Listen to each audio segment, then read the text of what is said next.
guys, this is Malinki. Welcome back to my channel, Voice of Malinki. So today onwards, we are going to start the rapid fire question series for PhD entrance exams and interviews. And if you are new in my channel, please subscribe my channel. And if you like my video, please do like, comment and share my video. So today is the first day of this series and today's question is, why do we use DNA for transfection and not mRNA? Or you can say advantages and disadvantages of DNA, that is plasmid DNA and mRNA transfection. So let's start.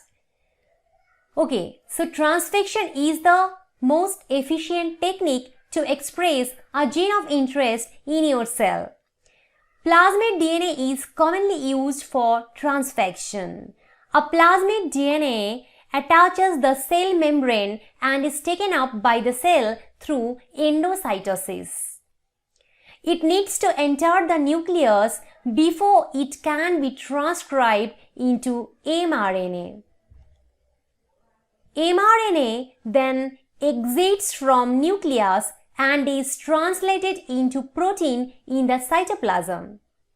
Therefore, it is a time-consuming method.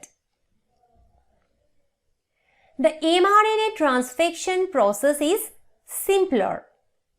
mRNA is directly expressed in the cytoplasm and thus does not require to cross the nuclear membrane and enter nucleus. After delivery, it can be immediately translated into a protein in the cytoplasm. Therefore, mRNA transfection results in rapid protein expression as it doesn't need to be transcribed first.